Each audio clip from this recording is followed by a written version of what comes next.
Hi guys, so Matt Hancock stood in for Boris Johnson, who is self-isolating, even though he's full of beans, full of antibodies. Wow, okay. So he's standing in for Boris Johnson, the Prime Minister, and he's answering questions from the media. And I want to show you two very important questions that he was asked and how he responded. Secretary of State, thank you very much. Throughout the pandemic, The Independent has spoken to frontline NHS staff. Many of them report being exhausted. They are broken. Now, with cases rising, they're facing a bleak winter with widespread staff shortages and morale at rock bottom. But over the past 10 years, most have suffered real terms pay cuts. And you were filmed numerous times clapping for carers earlier in the year. Can you commit today to giving NHS staff a meaningful above inflation pay rise to help boost recruitment and most of all to help make patients safer on wards? Well, thank you. So that was a very simple question. Are you going to commit to increasing their wages above inflation instead of just clapping? You know, Matt Hancock, Boris Johnson, all the Tory MPs, well, not all the MPs, but most of the government were clapping for the NHS, you know, because clapping helps to pay the bills. I said this before, and this really pissed me off. You can't go to the bank and say, look, I have 25 claps from Boris Johnson. Would that help pay my mortgage? Or when you go to the supermarket and you say, oh, I've actually run out of food, I've actually run out of money. Boris Johnson or Matt Hancock gave a few claps. Would those count? Sean, as you know, we have an independent pay review process, and we've concluded a 3-year agreement with nurses. In fact, we've just concluded a long-term agreement with junior doctors as well. So, though you tempt me, I'm not going to prejudge the outcomes of the. Like, okay, shouldn't that be something external? Individual doctors or individual parts of the healthcare system are graded in different ways when it comes to pay. But shouldn't there be a standard automatic pay increase per year connected to the price of inflation that the NHS should be getting, NHS staff? Like, what's the problem with doing that? Surely these people are important in our society, that they deserve at least not to become poorer every year that passes, that at least their salaries should be connected with inflation. Independent pay review process. Finally, Jamie Kafash from Pulse magazine. Hi, Secretary of State. During the election, you acknowledged we needed 6,000 new GPs. Since then, the number of full-time equivalent, fully trained GPs has decreased. GPs are doing more consultations than ever and are carrying out the biggest flu vaccine programme ever. So can you reassure patients and GPs that you will reduce their non-urgent workload to free up time for them to carry out the COVID vaccination programme while ensuring patients can continue to access the urgent care they need?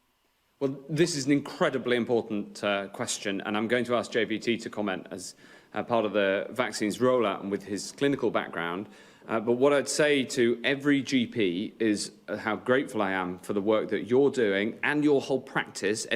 Okay, but that's not the question. The question is, are you going to reduce their workload because the number of GPs has decreased over the last 10 years? Now, I wonder what party was in power over the last 10 years. I can't think. Anyway. Everybody in primary care, both on the flu vaccine right now, which is being rolled out in record numbers, and we've had a record uptake. We've had a 10 percentage point increase on the normal uptake of flu vaccines, and that's... Okay, but that's not the question. The question was, are you going to reduce their workload? Because if you focus on protecting the NHS, that's one thing. But you can't offload all the responsibilities onto GPs. If GPs, if the NHS collapses, that's a disaster. If GPs collapse, that's another disaster. GPs shouldn't be overworked. If they're overworked, they start to make mistakes. If they start to make mistakes, then you're going to have big problems. Really good news. And of course, on the normal pressures of primary care. I'm really glad that a much bigger proportion of appointments in primary care are now done either over the phone or by video, because that makes life easier for GPs and for patients, and there's been a really positive response to that. Okay, but that's not the problem. The problem is that they're overworked. It doesn't matter if you're overworked, but you're able to do it online. That's not the solution. The solution is that their workload needs to be reduced.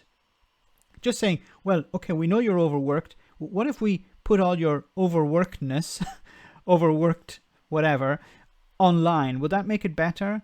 I imagine the GPs say, no. You know, some things are better online, you know, that I don't have to interact with so many patients, especially during a pandemic. That's something positive, yes. But the problem was their workload. But that doesn't, of course, lift the whole burden, even though it makes access easier. And, of course, we've got, hopefully, a COVID vaccination programme ready to go. And but that's not the question. Did he even listen to the question? The question was, are you going to reduce their workload? He's not answering the question. He doesn't do this. He never answers the question. If he's asked a question in Parliament, he doesn't answer the question.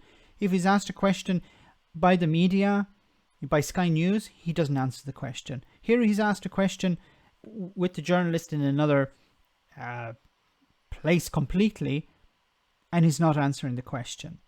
When does Matt Hancock ever actually answer the question?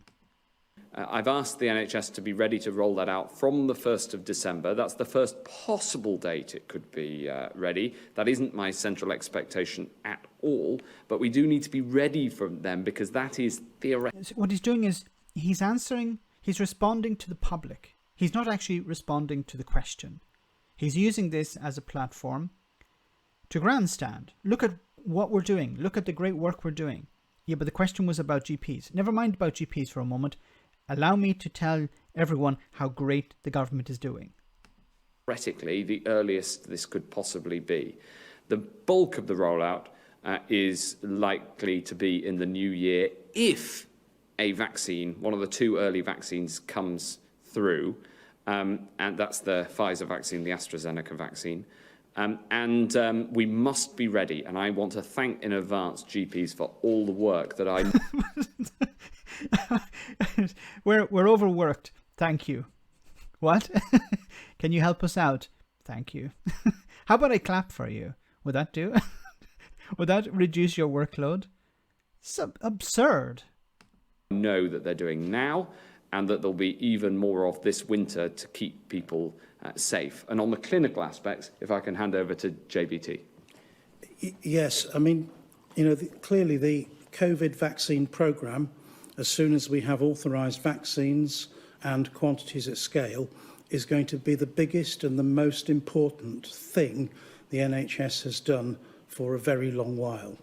And primary care are front and centre stage in all of the immunisation programmes that the NHS has ever delivered. And okay, but are you going to reduce their workload?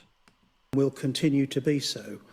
I do understand the workload pressures, but I do also think that it will be incumbent upon every one of us to put in extraordinary efforts to make this programme move as fast as we can, consistent with the...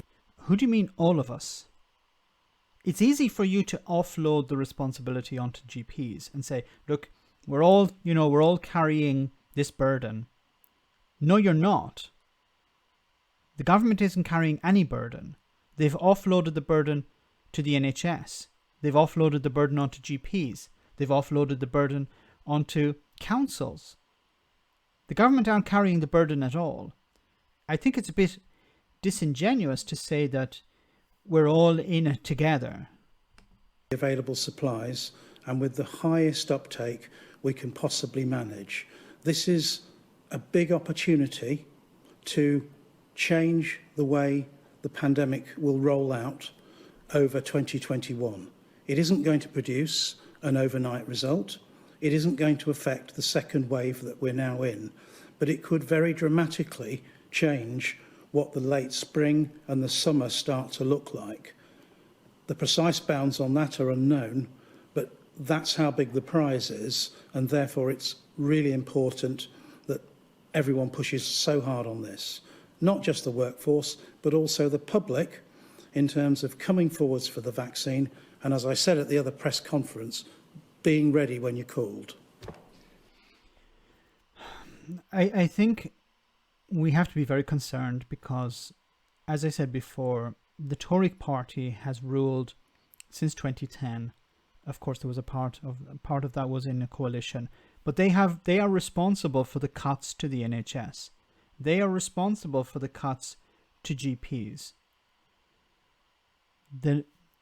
If there aren't enough GPs, the government have to take responsibility for that.